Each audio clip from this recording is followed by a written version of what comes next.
Welcome back to the Made for This podcast, where we want to help you discover, develop, and live in your Made for This. Now, if you missed the first episode, this is just episode 2, and we are still sort of exploring the idea behind what this is all about. In the first episode, we sort of defined what is Made for This, and as Nikki pointed out in that episode, it's a noun. It's not a verb, or it is definitely an incomplete sentence, but it is a noun, and we are going to use it as a noun, and we would encourage you maybe to do the same thing.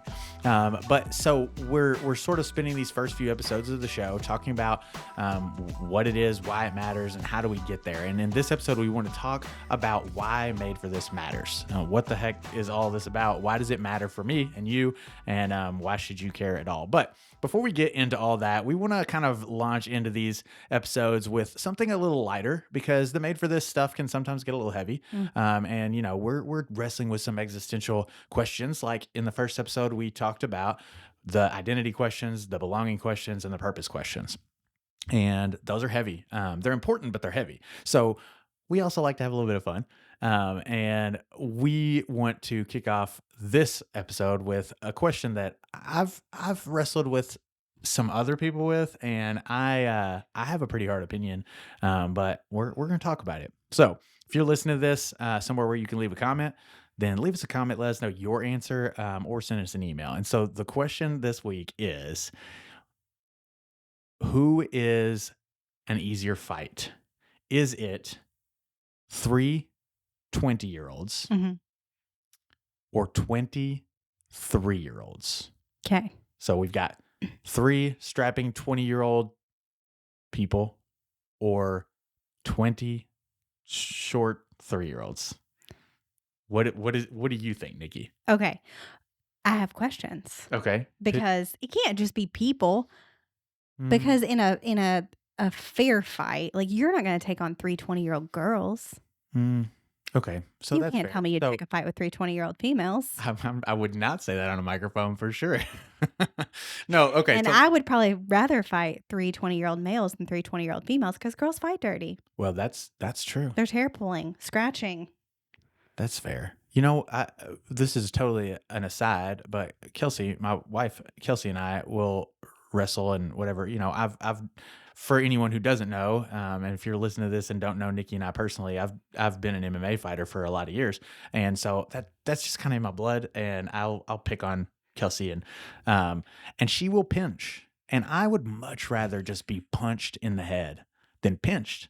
Like, that is the quickest way to turn a fun little, you know, like jujitsu move into a contentious argument. We were talking about this, that my 15, almost 16-year-old wrestles, and he will demonstrate his new moves on Mom, and I will pinch and pull hair and scratch, because I don't want to be manhandled. Okay, so that's fair. So then let's say, for the sake of the argument, let's say that the 3 20-year-olds are similar in... They match your gender. Yeah, and they're similar. They're like you. There's 3 of you. 3 20 Nikki, 20-year-old I'm Nikki, taking the 3-year-olds.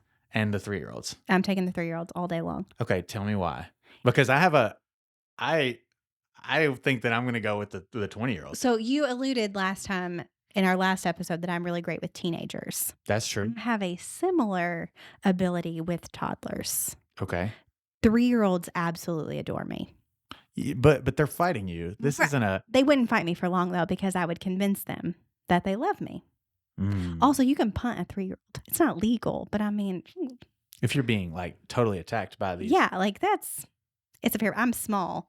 I'm short, and so I want somebody that's smaller than me. Yeah, but, well, okay, that's fair. But these 20-year-olds are also your same kind of build. Yeah. Yeah, I don't want to take on 3 of me. I would take the toddlers on. Toddlers are easily distracted. They need naps. Yeah. How long is this fight going to go on? They're going to take a nap break in the middle? Maybe. I don't know. Okay. I think I have a different skill set than you that would lend itself well to battling toddlers. You'd hold them at arm's length. Okay. So we also talked in the last episode that I have 3 toddlers and you have a couple teenagers, or almost teenagers, a teenager and an almost teenager, I guess. And so I'm going to say that I now I've fought people. Like I've been in the cage fighting thing. But 3 at one time. I have not fought 3 at one time. And I have also been I have had it handed to me by one guy. Like that's happened. Specifically, You're always winning until you're not. that's right. If you know of any of my fights, there's been way more than I care to admit where I was like winning for like 14 out of 15 minutes, and then all of a sudden I was waking up. That's that's not how you want to find out how the fight went. But I've got 3 toddlers, and I've got to say, since I became a parent of 3 toddlers, I haven't had nearly as much time to train and fight as I would have liked. And I don't just show up to work meetings or projects or whatever with black eyes. I used to do that pretty frequently. Now it's a lot less frequent, but it has happened. And it's always been at the hands of a tiny, like a tiny toddler, a 3-year-old boy Yeah. they will catch you when you're not looking. They will throw things at you. That's not fair fighting either. Yeah. It's not hair pulling. That's true. But I mean, I got hit with like I don't even remember what the last thing that blacked my eye was, but it was like a toy of some kind. I just turned my head and bang, I catch it in the eye. Yeah. And I don't know, 20 of them. Okay. To be fair, though, your toddlers are a different level of toddler. I guess. So I've spent a lot of time around toddlers, and for the most part, I would take them. Okay. I am scared of my 3 if they're on the wrong side of the bed or whatever. And I feel like if there were 17 more of them, Yeah. I mean, my wife's Kelsey's a classroom with something like 16 or 17 Yeah. 3 and 4-year-olds. And she has another adult, but they seem to do okay. But I don't know that I would be okay. I actually got tackled by a 3-year-old one time. Oh. Yeah. Well, that's why you wanted somebody smaller than you, right? Yeah. And in college, I worked in like the preschool situation, and it was actually a special needs like daycare. They had, it was kind of like an 80-20 split situation. And we had he may have been 4. He had a very large child that was a runner. I've And got one of those too. he shoulder checked me into a fire extinguisher when he was making his escape. He also would come up to me and say, "Hold you." And his arms would go above my head when he would do that. Oh, so wait, how old was this guy? 3 or 4. Okay, He was and massive. so imagine 19 more of those. Yeah. Okay. 19. Okay. Okay, I'm just saying I'm not saying I would win either fight. Well, I'm just saying I think okay. I'm probably gonna have an easier time fighting. Like I get one guy real good. Like there's 3. There's only 3. If I clock the first one good, now I'm down to 2. Now they're gonna obviously double team me, and it's probably not gonna go my way. But I think that I can figure something out. Yeah. Also, jiu-jitsu is a huge tool, and if I can just hold one of them down, like, or if I can lock something up, like I feel like there's ways. But Yeah. if I grab 2 3-year-olds and I push one with my foot, and then there's still 16. There's still 16. Like I get one with each foot, one with each arm, and they're just Yeah. I'm seeing your side of it. yeah, they're I am piling seeing on your top. side of it. Yeah. It's that kid from 3 of me's from your looking better. experiences. Yeah. 3 of me's looking better. Especially if you're going to resort to pinching and pulling hair. Like you just jerk one down by the hair, and Yeah. I feel like I don't know. I feel like both are tough fights. Like you're outmatched regardless. That's true. How long does muscle memory for martial arts last? Like, could I pull on taekwondo training from middle school? Some muscle memory, maybe. Some flexibility, probably not. Taekwondo is a very flexibility-driven art form. That's true. You might have a little trouble if you can't kick over your head anymore. My head's not that high. Not that high up there, so That's fair. maybe. That's fair. I can just imagine. I mean, I think I can just imagine being buried under 23-year-olds, especially mine. Oh, and they're sticky. Yeah, I don't even want to talk about They that. sticky But once for no good reason. once they've buried you, then they start biting And they pinch. and they pinch, and they're probably going to pull hair. And Yeah. gosh, hmm this is one I couldn't bend on. I would, and I think I would also rather be beat up by 3 20-year-olds. if I got beat up by There's a little more 23 honor in that. yeah, like I can go out, That's true. be like, he was, There was 3 of them. they were, and they're very useful, and It was the strong. It youths. was the youths, but no, it was the children. It was the children that buried you and murdered you. It Oh, doesn't seem like it was they're the quite as well. future. Okay, all right. So I'm saying the 20, or I would rather fight the 3 20-year-olds. And are you I agree now. okay? Yeah. All right. I think See, I'm gonna take the 3 20-year-olds too. that's not always going to be the case. I feel like you're a little harder on some of your opinions, Yeah. but let us know in the comments or send us an email. Let us know how you would answer that question, and give us a little bit of your rationale. Maybe there's some angles that we haven't thought of here. Maybe you have PTSD from large toddlers. Yeah, Like me. maybe. So let us know. 3 20-year-olds or 23-year-olds, and we would love to have some conversation with that. Maybe we can put this out on social media too, and kind of kick off a little bit more of this silly debate. So, Why with- does Made for This matter? why does Made for This matter? And it doesn't have a lot to do with fighting toddlers, unfortunately, to inform you of that. But why does all this matter? Why would we start a podcast? Why would we talk about it? Why would we spend time even trying to figure all this stuff out? Made for This. Why does it matter? That's a great question. That is a great question. So this speaks to our procrastination. We have been talking about starting this podcast for how long now? Oh, it was GLS last year, right? Or maybe it was 2 years. 2 years. Vanessa Van Edwards. Yeah. Because we have owned this podcast equipment for over a year now. Yeah. So I think when we started talking about it, it was this idea of like, wonder, Mhm. like, what would it be like if like exponential growth of people living in their Made for This? What would a world like that look like?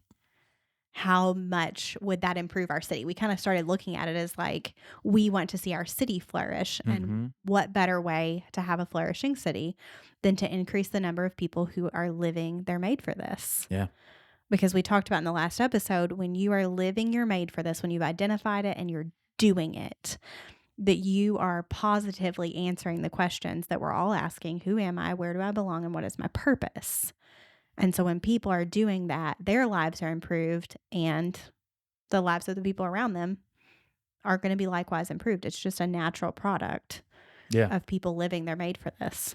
Yeah, for sure. And it sort of ripples out from you. Yeah. And that's why we had the conversation about, what does it look like for us to impact our city? I mean, you and I both live in the same city and we love where we live. Mhm. And that's kind of part of our secondary or tertiary identities is like, we love where we live. And that's just kind of part of the story.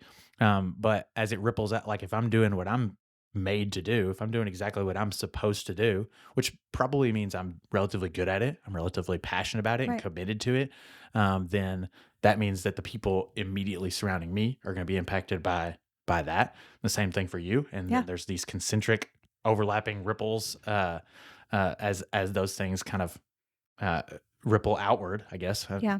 And think about the last time you had an encounter with someone who was doing something that was so obvious that they hated or that they were bad, like it wasn't their seat, and how your experience is with that person. Like I think about my kids over the years who have had experiences with maybe like educators who were kind of burnt out and weren't in the right seat any longer or were being stretched beyond their strengths or abilities and their experience wasn't great. Or if you encounter someone in a service position that their personality does not lend itself well to the service industry, when you experience those people who aren't sitting in their seat, who aren't living their Made for This, you know it. Like you can feel it. That's right. Even if you don't have that language, you recognize it when It's you like, see people not. You're not a good fit for this, buddy. Yeah. It's like, I don't want to go back to my toddlers, but I sometimes feel like, I'm like, good grief, I'm We in all over feel my that head. way. So we all feel that way. That's just a normal parent thing, I guess. Yeah. But yeah, so that's, I mean, I think that's a great answer. Like just kind of thinking about it matters because, and you and I have talked at length about this in the past, which is kind of part of the reason why we bought podcast equipment 2 years ago. And we decided today that we were going to do something about it. I think it matters because, if I want to see the place that I live, flourish, then I have to do something about it. But that goes for anyone who's listening to this or watching this, like wherever you are. Like if something good's going to be done, then you got to do something. And it's probably not going to be easy for you to work against your natural abilities and strengths to try and change. Like, I mean, you don't need to be Batman. Yeah. Like, and like, I'm gonna go I'm gonna fight crime after dark. Like, no, just be who you are, where you are, and I Right. think you can make a difference. And it's important that all of us recognize that and Mhm. then make like a concerted effort to live that, to do that. Yeah. Yeah, I think about, and we'll talk more in the next episode about how you kind of discover you're made Mhm. for this. But I know for me, there are certain things that, like, there are certain places or situations that I long to be in, and I will, like, look for ways to get off the sidelines, using a sports metaphor. Yeah. Like, there are times when I'll see something going on and I'm like, "Ooh, I wanna get into that," because I know that that's something that I should be pouring into. I know that me being involved in that would have an impact. I know that me being involved in Mhm. that, not to toot my horn, but would make it better, would Yeah. make something better. And it's just that those natural things, that if you say no to those things, you're leaving a void. Like, there Mhm. is probably going to be a void there. If you feel that way about it and feel like this is a spot where I could contribute, if you don't, Then who's going to? who is? Yeah. Or think about, like, somebody being like, we'll talk about, kind of our own things, but I've seen people do what I believe my made for this is. And I've been like, "Yikes. Yeah. This is not It's your made for unnatural. this." Yeah. Like, I've seen people do it and be really awkward and uncomfortable. That's me. That was me. Or, like, you can just tell that it's just not, they're gonna walk away from it and feel depleted Mhm. and run down, where I walk away from those things feeling energized and like, "I can't wait to do that again." It's almost like, if you're listening to this and you're trying to figure out what does that feel like? Almost everyone, I guess there's some maybe middle ground, but almost Right. everyone falls into the camp of an extrovert or an introvert. Yeah. And so the way that I've heard that described is that everyone needs social Right. interaction. 100% of people, you need people in your life. Mhm. That's just part of the way we were made. Yeah. But introverts tend to be re-energized by solitude. Yes. That doesn't mean they don't need friends or family or Right. social interaction. Extroverts, on the other side, they tend to be energized by interaction Yeah. with people. And so I'm an extrovert. When I go to a room by myself, like, I need that sometimes. Mhm. We all need a little bit of a reset, Yeah. but that will start to deplete my Yeah. energy. Too much of it is like, Right. yeah. Whereas, I'm great friends with an introvert who would say the exact opposite. Mhm. Like, I need to be around people, but sometimes I need to be in a room by myself and get my energy back up. Right. And so it's kind of the same Mhm. thing. Like, if you're doing something, maybe you have to do it. Right. But if it's not natural, or if it's not within your wiring, then it's going to really drag you down. Yeah. Patrick Lencioni's Working Genius thing, we'll talk more about it on this podcast, Friend of I'm the show. sure. Pat Lencioni, friend of the show. Somebody tag him in this, and hopefully we can get him on someday. That would be fun. But something that he talks about in his Working Genius model Mhm. is that there's these 6 things, and everybody's got to do all of them. Yeah. Like, some people are not, like, one of my strength or my geniuses is tenacity. Um, that's just basically finishing things, getting things Right. to check the box, cross the finish line. And some people just aren't good at that. Yeah. We've all met those people who are great starters, not great finishers. But that doesn't mean that they don't have to finish whatever task it is Yeah. they're working on. And so he will talk about, well, actually, I think Patrick Lencioni's one of his frustrations is tenacity, but he says, sometimes I just have to lock myself in my room and get it done. Yeah. And it's going to drain me, but then I Mhm. just need to figure out how to get into something I'm natural at and re-energize. Yeah. So it's not that we don't have to do those things. It's Mhm. just that we have to know what we are naturally inclined to succeed at, Yeah. and kind of pour ourselves into those things. Well, so I gave you the example earlier, because this is kind of an abstract thing, and I can only really, really think about it with giving people examples to kind of process through. Mhm. So I was thinking through, like, the school. Obviously, we spend so much time in school that educators have a huge impact on us, positively or negatively. Right, absolutely. And I can think back to a specific teacher, Miss Bodkin. Shout out if she hears the podcast. Like, she was like amazing. She was my teacher for 4th and 5th grade. So she like traveled up with us. It's like And then she very retired. Mr. Feeney. Yeah. And then she retired when I was in 6th grade. Miss Wow. Bodkin was the first educator. I always got talks too much on my report card. She was the first educator to ever look at me and refer to that in a positive light. To say, she was like, you are such a social butterfly. You just like light up a room and talk to everybody. And you're so good at like making people feel comfortable and getting them to talk. And she like played it up as this strength for me. And that changed the way I saw myself. And it changed the way that I kind of navigated the world. I wasn't this like overly, because I would like self-consciously, like, am I talking too much? Oh my gosh, like, I'm too talkative. And that was the first educator that looked at me and said, this is a good thing. And you're probably going to find yourself in careers someday where talking is a big part of it. She was right. So I think on that, like kind of retroactively, what if she hadn't have been there? What if a different educator had been there who wasn't quite the right fit, or it wasn't their made for this? What would my experience be like? What would the experience look like? Right. Yeah. How different would it be? And really, when it comes down to it, I think that is one of like the whole idea behind this episode is why does this even matter? I think that's, to me, the biggest reason. Yeah. Because if that educator wasn't sitting in the correct seat at that time, like that could have had long-term implications on your life. Right. And however many, like she taught your whole 4th grade class and your whole 5th grade class, and probably, I don't know how she retired from teaching. So probably years and years that she was educating people, and it sounds like she was right in the right seat. Yeah.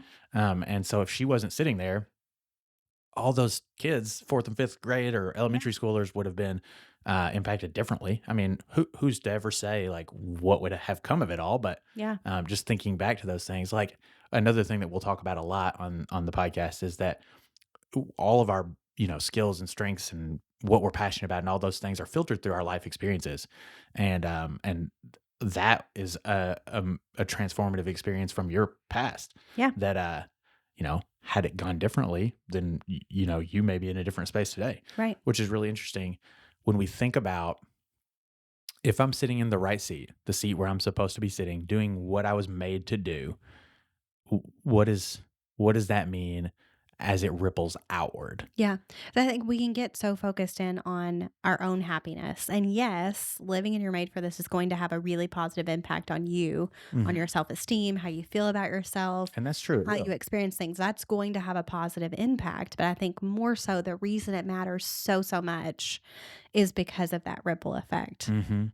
Like I think of another example, and hopefully we'll have this entrepreneur on at some point, but we have a local restaurateur here in our town who has absolutely changed the way that our downtown restaurant scene functions. Absolutely. And it is 100% in his made for this. And I think about like what would have happened if he had taken his made for this elsewhere, or he had given up his dreams to have his own restaurant and just said, I'm going to work a 9 to 5 that, is more reasonable because the restaurant business is too risky. That would have significantly impacted our town in a negative way, where he has made a huge positive impact on our town and the surrounding communities that experience our town. And that's just another example of how much he's thriving and absolutely happy and answering all of those questions in positive ways. But he's also impacting our community in a great way. Yeah, I do think that it's really interesting to think about if you answer from the first episode we talked about the Fuller Institute questions. Yeah. And if you answer the who am I, where do I belong, what is my purpose questions in positive ways, then it's something that's going to be experienced positively by me as an individual, but it's also going to be experienced positively by those that I interact with. Yeah. Like knowing that I'm in my right seat is great for me. And every single person you mentioned, the service, like we've all maybe had a waiter or waitress who maybe wasn't in the best job. Like maybe that wasn't the job for them. And it's been like, whoa, that was like, you had a bad shift at work. You had a bad night, clearly. And now I had a less enjoyable dinner. Like, and so now we both have had a negative experience, whereas we've also all had that server who was an incredible, hospitable individual who they like dinner was great, but Mhm. they made it an experience that was even better Yeah. versus, and then they probably, it seems, I mean, I've had servers that it seems like they really loved what they were Yeah. doing and they were fulfilled and it was awesome. They were, Right. I think it's funny. We talked about, being in the wrong seat and how draining that is. And so we'll talk about this more here in an episode or two when we talk about specifically your made for this and Mhm. how you've gone through this process and what that looks like in your life. But for anyone who's listening, one of the things that you do, Nikki, is you talk to middle schoolers about sex and relationships, Yes. and that is awkward for, I would say, It's most niche. people. That's very niche. But I got uh ooh, the opportunity, the privilege. I don't know. I at one time was your like co-teacher, Yeah. as a volunteer opportunity, I You wrote on guess. the whiteboard, let's be I, honest. I wrote on the whiteboard, which I love to write on the whiteboard, but this was just an uncomfortable situation for Yeah. me. Number one, I'm not great with teenagers. Number two, I've never taught anyone, especially like I don't have kids that age yet. Yeah. Never taught anyone about sex and relationships. It was just super uncomfortable. And I was like, had I been the person leading, like primarily leading the class, they would have had a negative experience. I would have had a negative Yeah. experience. I would have left drained, and you would have had to come in and pick up all the pieces. And so it's really interesting to think about just the dynamic of that. Yeah. I would even say though that I wasn't even the right guy to be at the whiteboard. Like, The the most comical experience that arose from that, for those of you who don't know, my husband's name is John. We have Josh. mhm, And then at the time, our friend Jake was the sixth grade teacher. yeah, So in the room, we had Mr. Jake, we had Josh on the whiteboard, and I had referenced my husband John. And then we had a room full of sixth graders who got very lost in the J names. And then we're trying to figure out which one of the guys in the room was my husband because that made it 10 times more awkward for them to have this conversation with me and realize that my husband was in the room. So then I had to like stop class and be like, no, no, no. My husband's John. He's not here. it's a different J altogether. Yeah, Because that's they funny. were just super confused the whole time. There was too many J's. And they were like, which one is? Yeah, Oh gosh, teenagers are fun. teenagers But I have, are and something. not to like knock on anybody, but I have walked back into classrooms where I was out sick or something and someone stepped in to Hmm. my place that it was not their made for this, and the students were like, "Oh, wow, like, you can't do that again. Like, you need to be here." And the teachers have said to me, like, "We really prefer having you here teaching this," because they can recognize when someone isn't in their made for this. Yeah, We all recognize when we encounter someone who's doing something that's just not in their skill level. and It's not something that comes naturally to them. It's not something that energizes them. They don't enjoy it.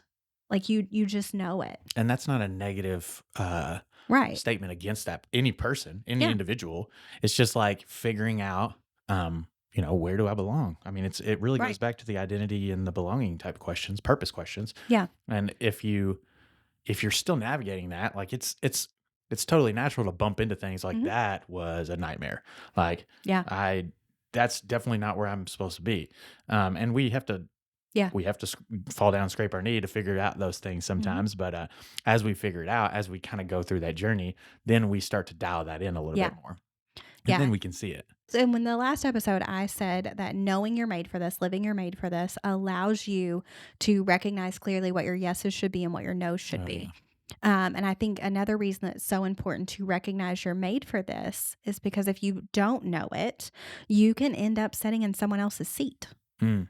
Yeah. You can end up saying yes to something that you don't need to say yes to. And the person who's really out there needing to sit in that seat, needing to say yes to that, isn't getting to. And you're doing the job half as good as they would. Yeah. And enjoying it a lot less. Right. Yeah. Yeah. That's a And really good likewise, when answer. you say no to things, you could miss out on filling your unique spot and making the impact that someone else who's going to say yes to it Mhm. isn't going to make quite the impact that you should. And so you're going to miss out, and everyone around you is going to miss out. But recognizing as you discover and develop your made for this, recognizing where you should Yeah. be saying no. Hmm. Where you say, I'm not going to sit in that seat, Right. and it will remain vacant for Yeah. this next person to come, and they fulfill that responsibility or role Hmm. or whatever beautifully. Yeah. And then it becomes something like, oh, I'm glad I said no, because I would have hated that. And Yeah. Nikki loves that. And like, if it came down to you and me for the Truth Talks program, like it would be one of those things where I would be like, I'm just going to say no. Just gonna let it die. But if I said yes and got hired, maybe I'm a Right. great interviewer or whatever, and I Yeah. get the job and you don't, like that's a miss. Hmm. And whatever, if that happened, that has undoubtedly Oh happened yeah. millions of times. And it's not to knock on anyone, but just to recognize like that's why Made for Right. This is important. Yeah. Understanding what it is, what yours is, how to develop it, how to just kind of step into it and walk in it Hmm. is it is important.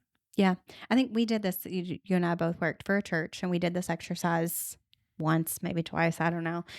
We kind of like thought about if our church didn't exist, Hmm. what impact would it make? Yeah. And I kind of think that applies. You can apply that to your Made for This as well. Asking yourself, what are the things if I didn't do would have an impact, Yeah. negatively or positively? Maybe there are things that you're examining and saying, if I didn't do these things, it'd have a really positive impact on me. Yeah. And maybe the people that I'm interacting with as I do that thing. Right. Like, and maybe, okay, this needs to be a new no. Yeah. Yeah. I would say that's, And that probably bleeds into next episode. But I think that is yeah. a good way to, if you're asking yourself, okay, this thing is important, and you're starting to want to ask those questions of how do I know if I am sitting in the right seat, if I'm living my Made for This, asking yourself, if you stop doing the things you're doing currently, what would happen? What What happens, yeah. impact would be made? And that's an interesting, you'd said, Nikki, we did that as an exercise for our entire Yeah. organization at a church. I think the Made for This thing kind of goes, there's layers to it. Mhm. Like each of us have a unique seat, a unique space in the world, our own unique Made for This. But also if you are a business owner or a Yeah. church leader or a nonprofit leader or an educator or whatever, your kind of stake in that also has some Mhm. uniqueness to it. Like if your business disappeared, Yeah. what impact would that make? And there's some people who are going to say, you know what, I became I don't want to use an example because I know people in all of these Cash industries. advance places. Yeah. Cash advance places. I did this. Scum I of the earth. picked this job because I thought it would make me a lot of money, and maybe it is making me a lot of money, Right. but I hate it, and everyone I interact with hates it when they talk to me. And maybe maybe your business is one of those things where you just like, if this went away, what would happen? Right. Would it negatively impact your life and your community? Well, then maybe that's a more aligned with Right. what you were made to do. Would it positive if your business went away? Would it positively interact or impact your life and your community? Then you got to wrestle with, well, what does that mean? Yeah. And so those are those big questions. Like it's important. That's why it's important to kind of recognize these things because that goes down deep. And yes, maybe you may not change the whole world overnight. Like you Right. definitely aren't going to change the whole world overnight. And you may never be someone who is written about in like I changed, but like your fourth and fifth grade teacher. Yeah. She impacted you and some other classmates of yours, and you guys have gone on to be, adults and Yeah. At least two of us have gone on to impact teenagers yeah. from that class that I can think of. Yeah. So And you were just one of her classes. Yeah. She had years worth of classes. And so like it's really important and impactful to think about, if I'm doing what I'm supposed to be doing, if I'm Mhm. doing what I was made to do, and not just doing, but being who I was made to Right. be, then even if it's just my pocket of the world, like it makes the world a better place. That's why it's so important. Yeah. So anything else on your mind, Nikki, when it comes to the why behind Made for This? The last thing I think, and ties back into the three questions we're all asking: who am I? Where do I belong? And what is my purpose? Because we're all asking those questions, if we don't answer them well, Mm-hmm. if we don't do this, if we don't find our Made for This, this is going to sound like a really hard line statement, but if you don't do it, you will fill that hole in with other things. Yeah, that's You will true. answer those questions in what you have to answer those questions. Yeah. You just have to. Even if it's unconscious, Yeah. you're going to answer You're them. you're going to find answers to those questions. And a lot of times it's a really negative way that we answer them. Mm-hmm. And it leads to loneliness and depression and like really negative impacts on our lives. And us being in places that we just don't need to be, that aren't serving us well, that aren't serving the people around us well. And so I just think it's a question we have to answer. Yeah, I 100% agree with that. I heard at actually the church that you and I worked for many years ago did a series around answering just these big worldview questions, and I remember and Sarah is a friend of the show, or at least she's a friend of you and I, and hopefully we can have her on the show sometime. Sarah, a friend of ours, narrated these incredible videos. In fact, I can link to those in To the show this day, notes. still my favorite series. Oh yeah, still, and the videos were great. I'll link to that playlist in the show notes. But one of the things that I remember her saying is that as we ask these worldview questions, and I think it's a little different, but it still tracks with the Fuller Institute Right. questions. If we don't answer them, or I guess we all answer them. Yeah. And even if we don't know that we've answered them, we have answered them sufficiently enough for ourselves. Yeah. So being lacking the intentionality to answer them on purpose sets you up for a fall that you don't really, that you don't want that. Right. But if you take the time to intentionally answer these questions in an appropriate way, then there's so much value to be gained from that. Yeah. And I just remember, I don't know why that line sticks out to me, but I remember Sarah saying in the video that we've all answered these questions at least sufficiently enough for ourselves. Yeah. And I think I've found just from kind of observing, I'm a people watcher, just from observing over the years, when you don't intentionally answer those questions, whatever answer you have given yourself really doesn't stand up to more than 2 or 3 kind of pushbacks. Mm-hmm. Once someone starts pushing back on your identity or where you belong or what your purpose is, if you haven't intentionally answered those questions, you kind of get thrown into existential crisis pretty easily when one little thing threatens whatever you've based those questions on. You're not very secure in it because you haven't intentionally answered the questions. And so it kind of leaves you in identity crisis constantly and grasping for answers to those questions because the answers are never really solid. They're just kind of very fluid and are subject to kind of external factors. Yeah, and one of those external factors is other people. Mhm. I would say that if we don't answer these questions, we run the risk of allowing other people to answer Oh, them yeah. for us. Yeah. It's like, well, I know what your purpose is. This is your purpose. Yeah. It's like, I hate this, and I'm not good at this, and Right.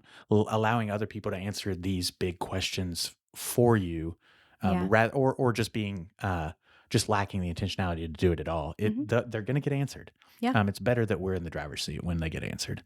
Agree. And so I think that that's a great segue into what we want to cover in the next episode. Yes. The next episode. So if you're listening to these first few episodes of the podcast, maybe you're listening from the future, and we've done a bunch of other things since then, and you're coming back to revisit some of these things, or maybe you've just dived in for diving. Maybe you're just getting Getting into in it. this thing for the very first time. We wanted to spend these first few episodes just talking about what it is, why it matters, and how do we get started on the journey.